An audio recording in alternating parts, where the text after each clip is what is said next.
Today we are continuing with graphing. Yesterday the focus was on scale changes, which is stretches and shrinks. Today the focus is on what they call phase shift, which is actually the same thing as translations left and right. I'm using a new program to record, so you might bear with some glitches or errors as we move along. First two are just warm-ups to get you thinking about what we did yesterday and have those parent functions in front of you. First one we're asked to graph is the sine function. So if you recall, that one starts at the origin, so let's go ahead and put that point there. All right, not a great point, but again, we're going to have to bear with it for today. The next time it crossed, the next zero that we had memorized was 180 and 360. We can go backwards the same way. We're at negative 180, negative 360. And now, if you remember, halfway in between the 0 and the 180, it hits its maximum, which is 1. I'm just going to label this one to be a 1. Halfway in between 180 and 360, it hits its minimum. So we know this side looks like this. This function we said was odd, so it's not symmetric through the y-axis. It actually has point symmetry, which means over on this side, halfway in between 0 and negative 90, it hits the minimum. And then back over here, it hits the maximum. So my graph looks like the following. Moving on to cosine. And notice on this one, I did it in radians, again, just to give you some exposure there. In this case, it starts at the maximum, which is at 1. And it hits that maximum again all the way at 2 pi. Halfway in the middle, which is at pi, it hits its minimum, which means I have a 0 at pi over 2 and 3 pi over 2. We get the following graph. Now this one is symmetric with respect to the y-axis, so all these points can be mirrored over on the left side of our graph. And we get the following. So as I said, today the goal is we're going to be shifting those up and down. So continuing on, I just in the next part of your notes refreshed your memory on fireproof form, which is over here. The A and the B is what we talked about yesterday. A, we said, is the amplitude, so that stretches it vertically or shrinks it vertically. B is the horizontal. That was a change in period, and we took that B, we multiplied it by the 2 pi, and then that ultimately would be our new period. Today we're focusing on the H and the K. Just as before, the H is going to shift this graph left and right, called a phase shift, and our K value is going to shift the graph up and down, which is our vertical shift. So again, that H is your phase shift.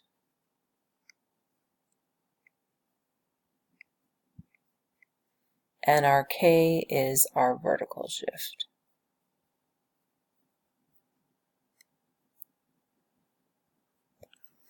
Now if you look at the standard form, which sometimes you'll see in your textbook as well, that D value is acting as your shift up and down, and inside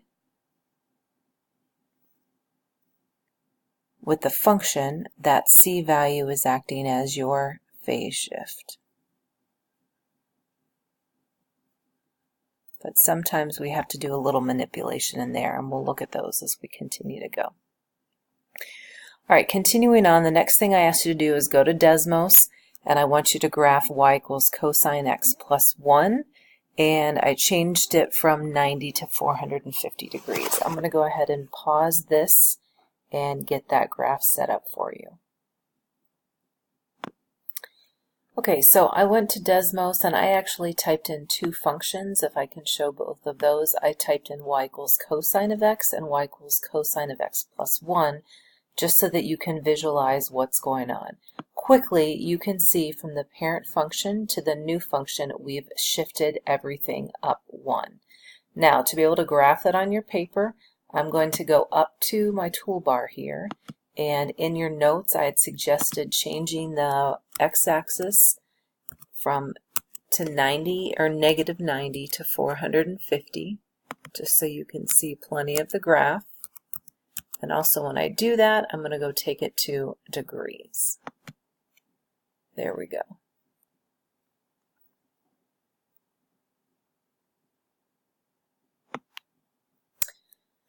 So the question is, how are we going to do this on our paper by ourselves? What I want you to notice is that midline normally is at y is equal to 0. All we've done is taken that up one notch. So our midline is now through y equals 1. Let me go back to your graph now. Just do a rough sketch of what you see sitting in front of you. Let's go back to our graph and talk about how we can do this on here.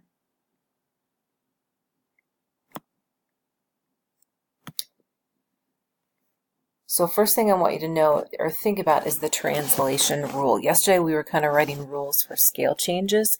This translation rule would be you are leaving your x's alone and you are taking your y's and we are adding 1. So what I'm going to do is on this graph I'm going to just draw in that y equals 1. So my new origin is actually sitting right over in here. So I've shifted my y-axis up 1. There's my new origin. I know I'm graphing the cosine. So remember when you graph the cosine, it's always 1 unit above that origin. So that means my new first point is sitting there. And remember, I hit that point at 0 and I hit that point all the way over at 360 degrees. Halfway in the middle, I'm at 180 and I'm always 1 unit below.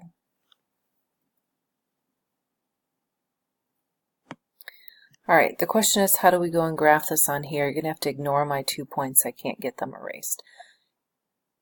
We said this graph shifts up 1 unit. So I'm going to go and I'm going to move that vertical line up 1 unit. So I'm just kind of drawing myself a little reference line here. Notice I haven't shifted any left and right. So this point right here is acting as my new origin. If you think about the cosine, that original point is always 1 point above that, so that means my first point would be up here, and I cycle all the way back through to that exact same point at 360. Halfway in the middle, I'm down at the bottom, so halfway in the middle is 180, and in that case I'm 1 unit below that vertical line or horizontal line, which would put me at 180. And there's a rough sketch of your graph. Let's go take a look at the next one. The translation rule, what I'm trying to get you to think about, there's nothing going on with your x's. You're just taking your y's and you're adding 1. So all we did was shift everything up 1. Let's go take a look at the next one. And if you think about a translation rule for this one, remember when we're inside those parentheses, we're the opposite. So we would expect this to be shifting to the right 90 degrees and our y's are being left alone.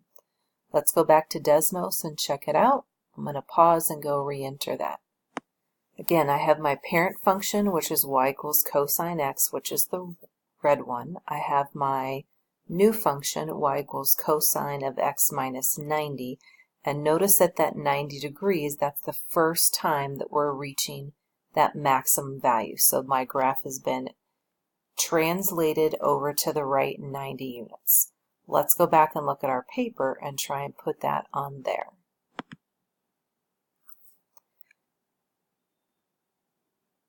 So in this case, what I'm going to do is I'm going to draw that new vertical line in here. So in other words, again, I'm drawing a little reference line along x equals 90.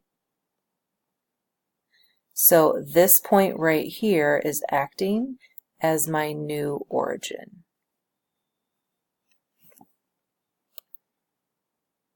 So if you recall, again, my first point on cosine, I'm always 1 unit above that origin, so my first point is sitting right here.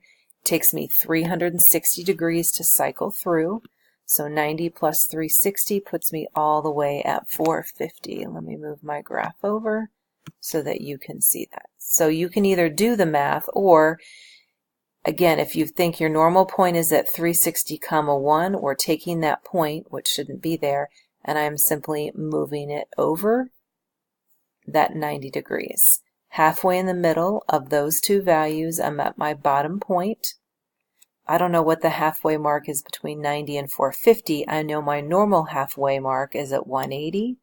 So again, I'm going to take that, actually it's at 270.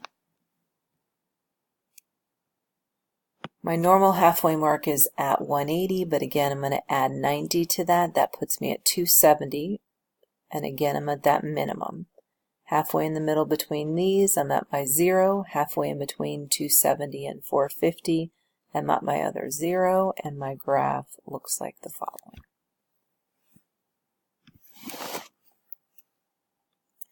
Again, notice it's the exact same parent function, it's just that everything has been shifted over 90 degrees. All right, moving on to the next one. Again, I'm going to go back to Desmos and graph this next one.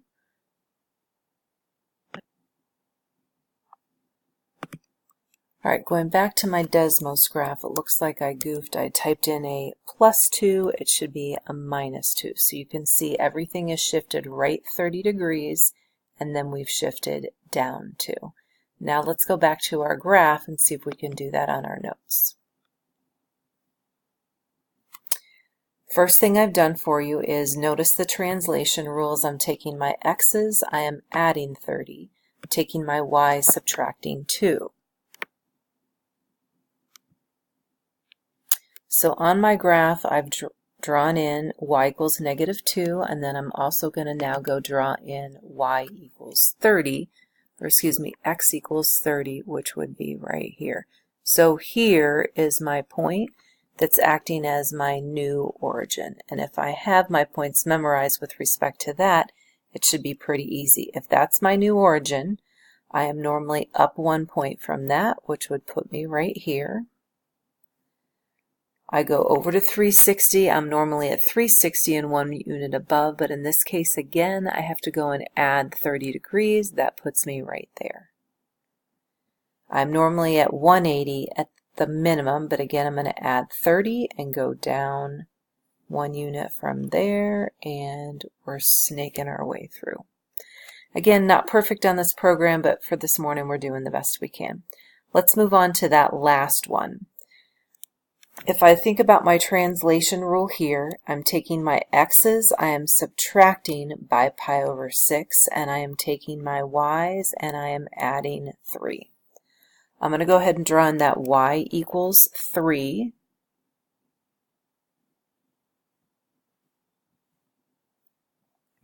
I'm also going to draw in the minus pi over 6.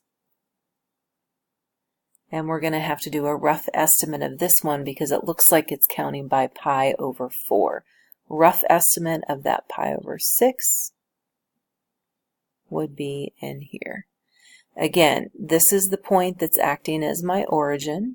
So everything I have memorized with respect to that. On the sign, I actually hit my first location right at that origin. So I'm going to put a big fat dot just to emphasize. I cycle through normally at pi, but again I'm going back pi over 6, so that would put me right there. Again, the end is normally at 2 pi. I'm going back pi over 6. That would put me there. Now finally, halfway in the middle, I'm at my 1 unit above. Halfway in the middle of my next 2 points, I'm 1 unit below, and I'm truly doing a super rough sketch here, but at least you get the idea.